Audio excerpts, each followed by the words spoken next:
Hello everyone, welcome back to another video where today I wanted to have a little bit of a discussion about RTD2 and why I personally believe it could well be the new golden era for Doctor Who. But before we get into it, if you could do me a teeny tiny little favour and click that subscribe button, I'd be ever so grateful. We are trying to get to 15,000 subscribers as quickly as possible, so if you could help us get there, that would be greatly appreciated. Our next stop is 14,400. Also go follow me on Twitter if you don't already, as I post regular updates over there. And guess what? Announcement! We've got merchandise! That's right, get your Tharries merchandise here. Ever wanted leak on a shirt? Now you can have it! What about this nice design based on the Instagram announcements? Or for the comical amongst you, we have I leaked myself. This is something I think I'm going to be doing for a limited run, so if you want to get in on it now. Link will be in the description for the merch store, and with that said, let's get into the video. So, some of you may be asking, well Tharries, what do you mean by a golden era for Doctor Who? Golden eras for Doctor Who are typically defined by times in which the show is not only extremely successful, also very highly acclaimed, and is one of the more fondly remembered eras for Doctor Who. And I firmly believe the next RTD era will be a new golden era. The first reason I think this is because of the plan. Typically throughout New Who's history, there are at least 3 points where Doctor Who is at its most popular. When a new Doctor and era starts, so think the Matt Smith takeover in Series 5, Jodie Whittaker's first series, Series 11, both of which saw a surge in viewers due to curiosity about the new Doctor and style. And we are of course getting that again with Ncuti Gatwa and a new era under the helm of Russell T Davies and Bad Wolf. The second time Doctor Who is at its most popular is anniversaries, with the most recent example of course being the 50th anniversary that was screened in so many countries I cannot even count, and even had a limited theatrical release. And the third and final time Doctor Who was at its most popular, as cliche as it may sound, was when David Tennant was on it. As stated before, David Tennant is arguably the most popular incarnation of the Time Lord, only really being challenged for public relevance by the almighty Tom Baker. But I would say now that in the year 2022, the face most associated with the brand is David Tennant. And of course, he will be coming back in 2023 alongside Catherine Tate, Bernard Cribbins and so many more from that era to celebrate the show's anniversary. So it's my firm belief if you combine a new Doctor and era, the 60th anniversary and the homecoming of two of Doctor Who's most beloved characters, I firmly believe you have a winning formula for launching Doctor Who back into the mainstream public consciousness. The second reason I believe Doctor Who is about to enter a new golden age is due to Russell T Davies himself. Russell T Davies is one of the most acclaimed writers in the UK, if not the most prolific writer in the UK currently. Hot off the back of one of the most acclaimed dramas of the last few years, he's consistently been putting out quality work since he left Doctor Who, and arguably his first era is one of the most consistent in terms of quality that the show's ever seen. So therefore it seems reasonable to assume that his next era will not only maintain that quality standard, but perhaps even exceed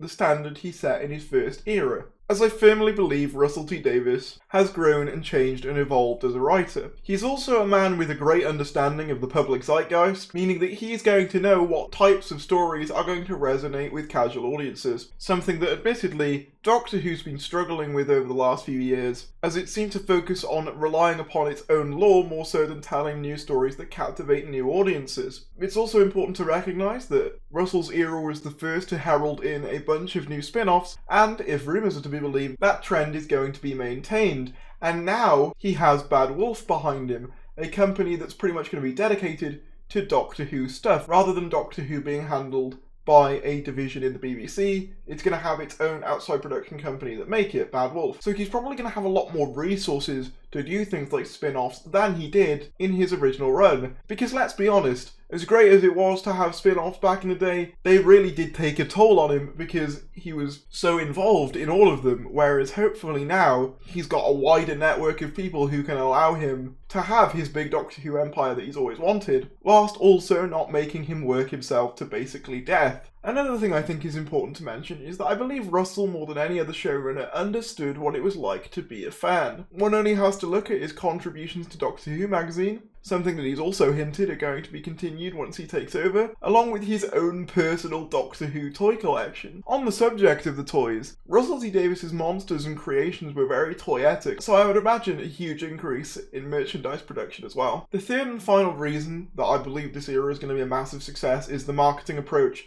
plus the castings. Now, we've only had a limited amount of time to basically see the RTD2 era marketing approach in action, but I think it's pretty safe to say that it's been a resounding success. Though they may seem simple, the social media posts that are being used to announce major casting news have created buzz on social media in ways I've not seen for Doctor Who in a long time. And crucially, I think, they're going to captivate the young adult audience that sort of dropped off perhaps around the Tennant or Matt Smith era. And I think if you want evidence of that being part of the mission statement, look at the casting of Ncuti Gatwa and Yasmin Finney, two actors who were in two extremely popular Netflix shows with teens and young adults, Sex Education and Heartstopper respectively, both of which have massive social media followings and have already started to convert their fans into Doctor Who fans, as I've seen so many people who I didn't even know knew what Doctor Who was say they were going to start watching it as a result of them. And you might say, well, why is it so important for the show to attract younger people? And that's because the show can't keep relying on the same few fans that have been fans of it for years, because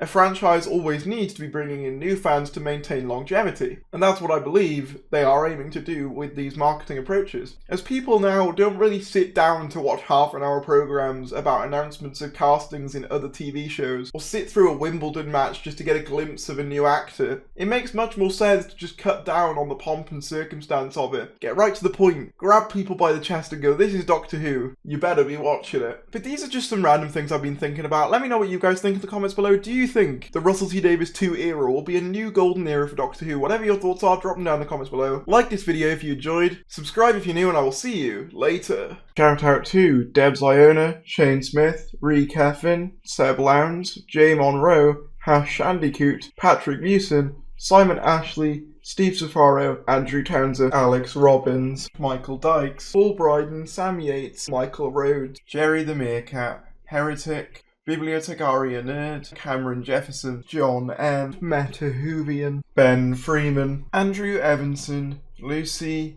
Josh Keck, JM97, Captain Obvious, Gallifrey and Rob, Cliff's Random Silliness. If you want to become a member, feel free to do so. It really helps out. You get exclusive posts, shout outs in every video, and even your own badge and custom emojis to use.